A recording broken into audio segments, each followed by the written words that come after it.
de hoy vamos a ver qué es la filosofía china, más en concreto si es algo que podamos comparar con la filosofía occidental.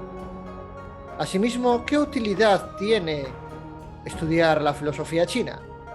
Todas estas cuestiones van a ser abordadas en el podcast de hoy.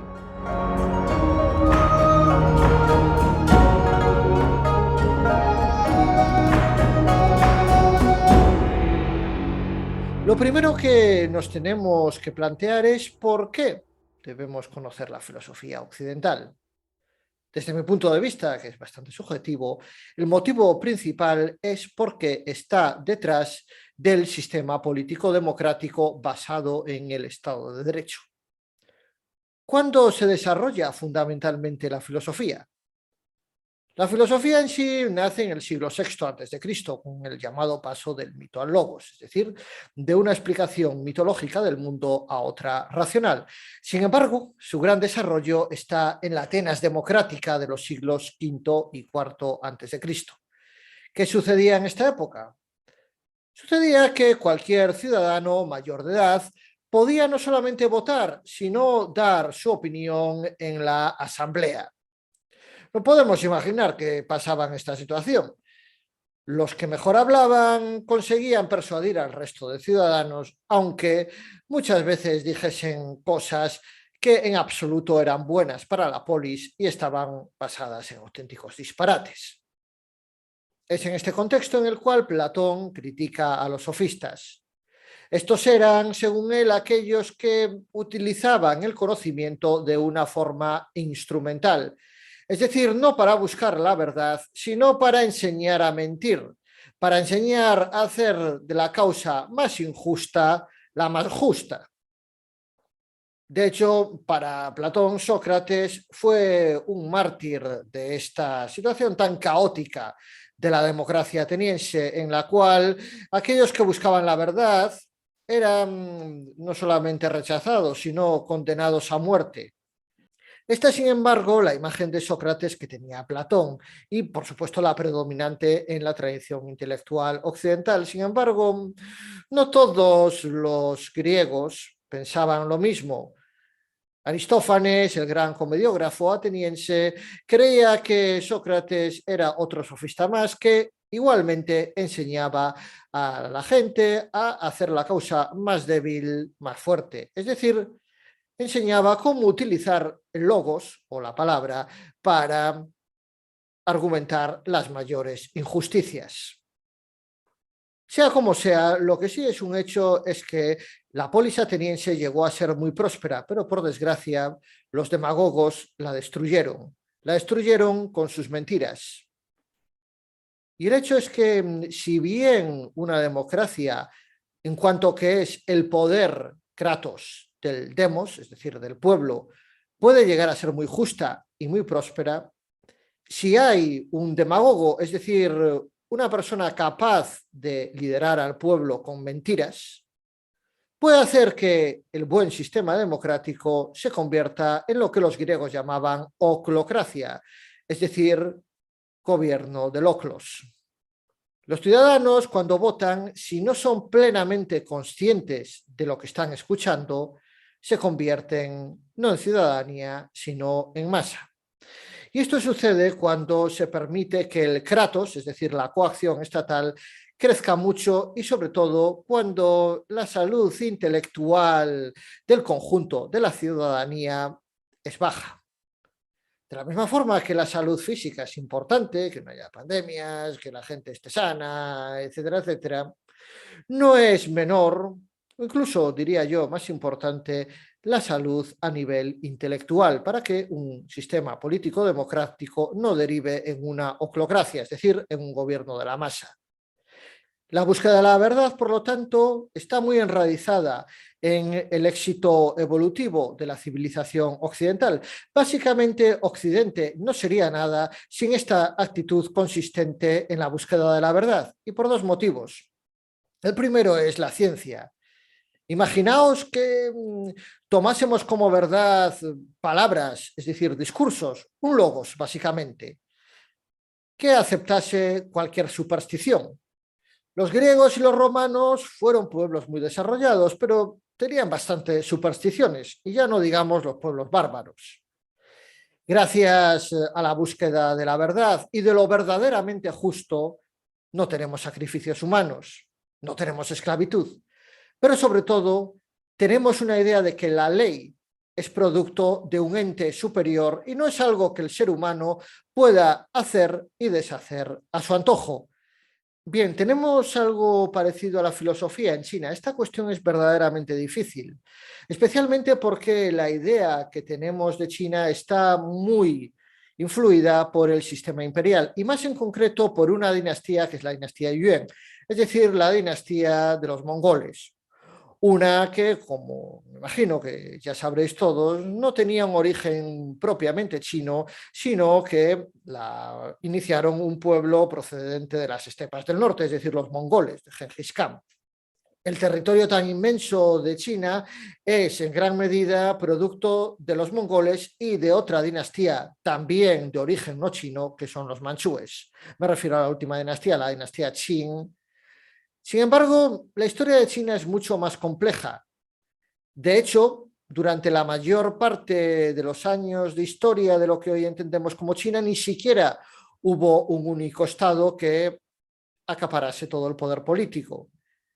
Esto es especialmente relevante en el periodo de los reinos combatientes, es decir, estoy hablando del siglo V a III antes de Cristo. Hay dos rasgos esenciales en la dinastía Zhou que es importante destacar. El primero es que no solamente derrotaron a los Shang, sino que además establecieron un discurso legitimador. Según ellos, no emprendieron la guerra contra la dinastía anterior por mero capricho. No fueron las ganas de poder. El motivo por el cual los Shang merecían caer es porque acabaron siendo una dinastía totalmente corrupta. En cambio, los Zhou llegaron, echaron a los Shang y ni siquiera les fue necesario emplear mucha fuerza militar, ya que prácticamente todo el mundo siguió al rey de Zhou debido a su virtud. Esta es al menos la historia que nos cuentan los confucianos. Para Confucio, la dinastía Zhou representa el máximo exponente del ritual, o mejor dicho, del gobierno basado en el ritual. ¿Qué es esto? Es un poder político cuyo cultivo de las normas sociales es tal que no necesita utilizar castigos para gobernar al pueblo.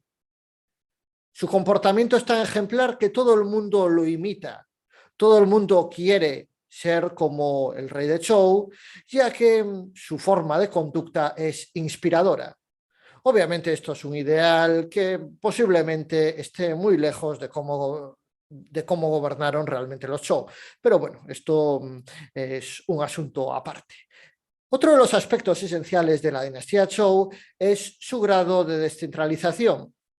Su forma de gobernanza consistió en otorgarle el control sobre determinados territorios a señores locales. Estos administraban para el rey de Zhou una zona concreta de una forma bastante autónoma.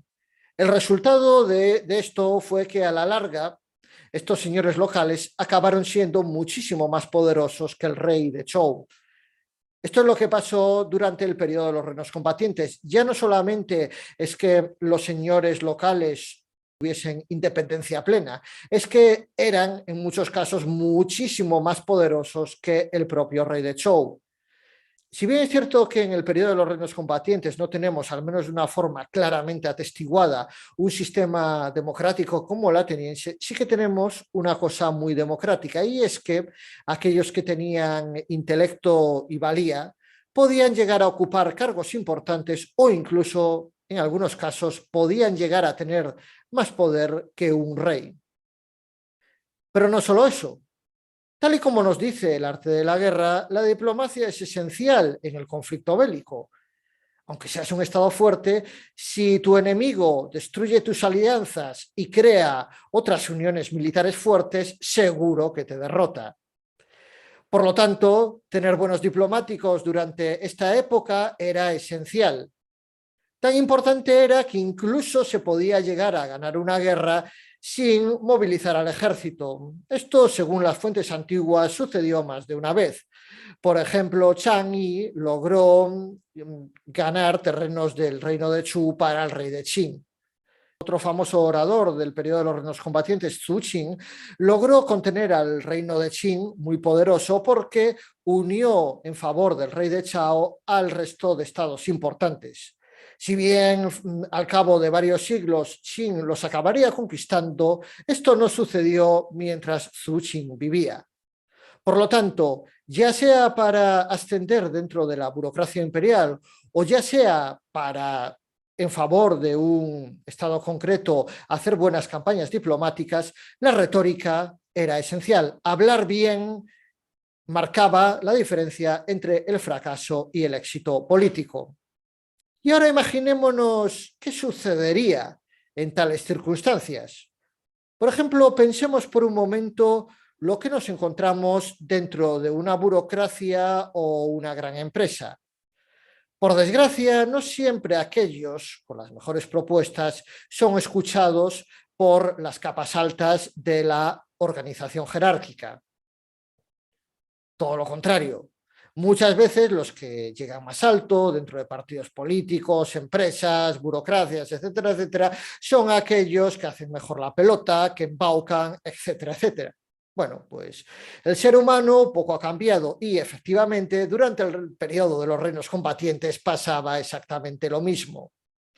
Aquellas personas que coloquialmente diríamos eran más trepas, conseguían tener cargos y no necesariamente las personas más honestas. Es aquí donde radica la filosofía confuciana. ¿Por qué para Confucio el ritual era tan importante? Confucio para nada era un fanático religioso. El ritual, si se hacía a rajatabla, no tenía demasiado valor. El valor del ritual precisamente radicaba en las emociones que éste lograba moldear. Dicho de otro modo, el ritual era la base del autocultivo. Es un hecho bastante conocido que algo que diferencia bastante la civilización de Extremo Oriente, la civilización china, que podemos llamarle, aunque también es aplicable a otros países como Corea, Japón, etcétera, etcétera, es el autocultivo. En la tradición occidental, el énfasis se puso en el control cognitivo de la razón sobre las emociones. Lo que tenemos en la tradición oriental, especialmente en la de Extremo Oriente, es la idea predominante del cultivo de la parte más instintiva del ser humano. Y esto es la base de la filosofía confuciana. El ritual servía para hacer buenos a los instintos humanos. Para Confucio, la moral no se basaba en conocer el bien y el mal de una forma perfecta. A pesar de que después el confucianismo se asoció con la memorización, lo cierto es que Mencio, uno de los confucianos esenciales, decía que si algo había incorrecto en los clásicos, no era necesario seguirlo. Lo más importante era lo que lograbas aprender de esos clásicos para la vida práctica. Por lo tanto, en la filosofía confuciana, lo esencial es cómo a través del ritual y del camino, es decir, del Tao, otro término esencial dentro de la filosofía china, se consigue que el ser humano llegue a ser bueno de forma espontánea.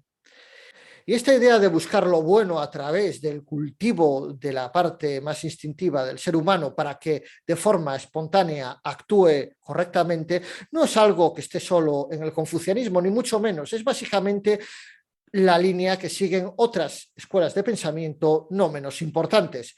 Por ejemplo, los taoístas. Si bien es cierto que son en muchos aspectos escuelas opuestas, en lo esencial dicen exactamente lo mismo. Y es que la base de la moral son los instintos más primitivos del ser humano. La diferencia, obviamente, es que los taoístas pensaban que el ser humano no necesitaba rituales ni un camino muy marcado procedente de una dinastía como la dinastía Zhou. No, el ser humano lo que necesitaba era no tener malos incentivos. Es decir, no ser corrompido por riquezas, ansias de poder, etcétera, etcétera. Para Lao Tzu, el ideal de un modelo político era un mundo en el cual hubiese muchos estados pequeños donde los campesinos, aunque tuviesen armas, no fuesen movilizados en grandes masas para hacerle la guerra a un país vecino. Lao Tzu hablaba muy mal de los impuestos, creía que cuando había muchos impuestos la gente era pobre, y también hablaba muy mal de la avaricia de los gobernantes, que querían hacer acciones políticas constantemente y de esta forma hacer pobre al pueblo. Por lo tanto, coincide, igual que los confucianos, en que los instintos humanos son la base de la moral y, más en concreto, la espontaneidad en la conducta humana. Sin embargo, Confucio pensaba que lo que hacía al hombre bueno era el ritual y la vía. Estos hacían que la parte buena del ser humano saliese de una forma natural y no forzada. Los taoístas pensaban que ese comportamiento natural e instintivo salía siempre y cuando no corrompieses los instintos humanos. Por supuesto, los taoístas no pensaban que hubiese una vía aplicable a todas las circunstancias. El modelo de Zhou de los confucianos podía ser bueno o no. Para Lao Tzu la vía nunca puede ser eterna. Así empieza el Tao Te Ching. Dice que el camino que puede ser camino no es un camino verdadero, es decir, Tao, Tao, Fei Chan, Tao. Obviamente no pensemos que Lao Tzu era un sofista, que pensaba que la verdad era relativa y que por lo tanto mentir estaba bien. No, no, no. Lao Tzu lo que pensaba es que el buen gobierno era como el agua, es decir, que conseguía sus fines adaptándose al terreno. Eso es lo que debía hacer el buen gobernante.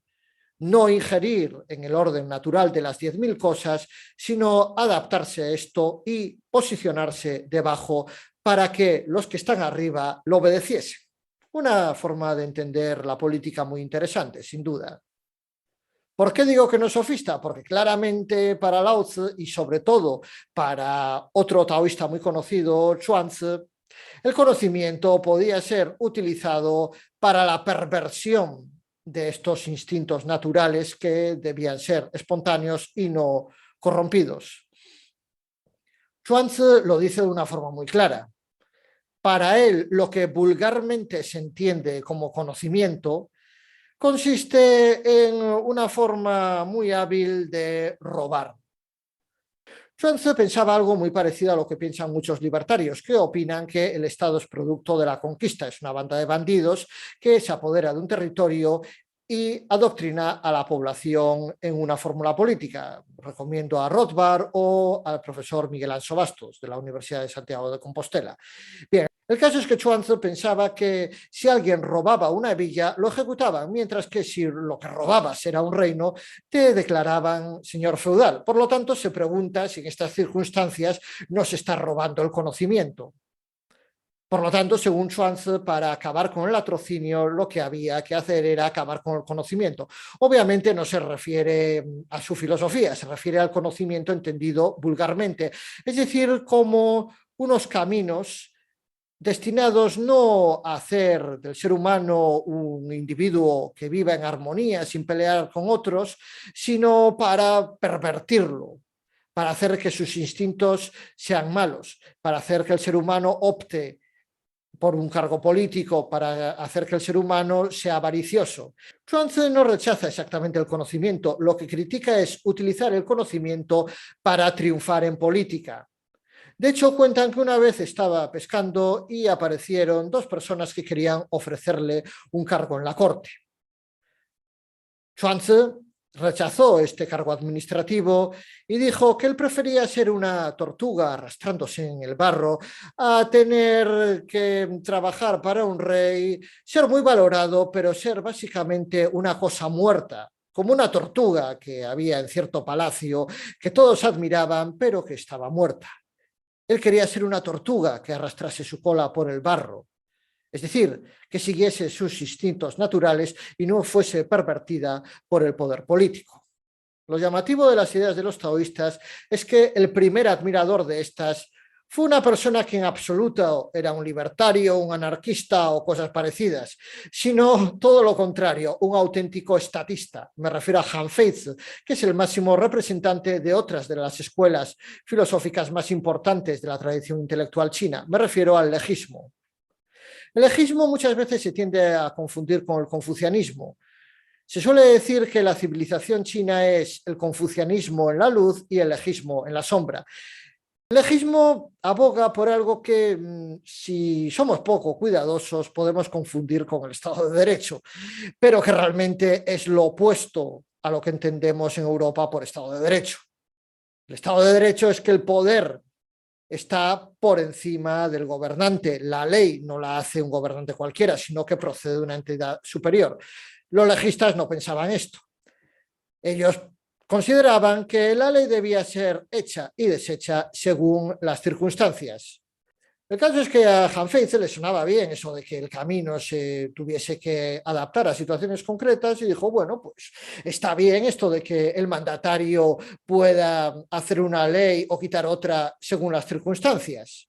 Esta distorsión de la filosofía taoísta, por desgracia, tuvo y tiene mucha influencia en el pensamiento político chino. Bueno, ahora nos podemos imaginar por qué el Partido Comunista Chino logró introducir el capitalismo, y es básicamente porque detrás de él está esta mentalidad legista. Una anécdota: Mao Zedong acabó con todo lo confuciano, por supuesto también con todo lo taoísta, pero tanto él como la gente de su alrededor tenían una visión de Han Feizi y de los legistas muy buena. Al Partido Comunista Chino siempre le gustó el legismo porque, si bien abogan por el comunismo de cara a la galería, en el fondo sigue siendo una organización política regida por el modelo de Estado legista. Es decir, un modelo que impone premios y castigos para domar a la población. Sí, he dicho bien, domar.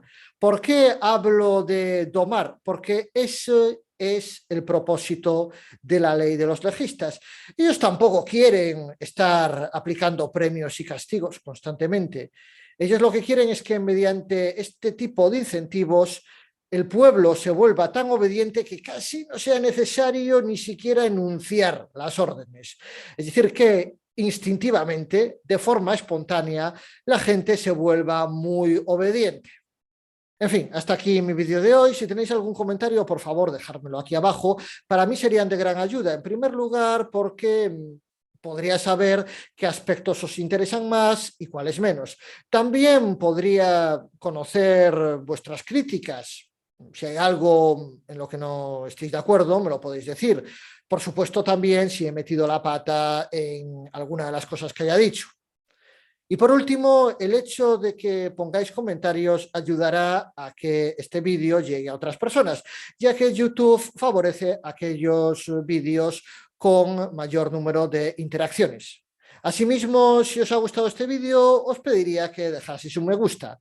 Y nada más, muchas gracias por vuestra atención. Hasta la próxima.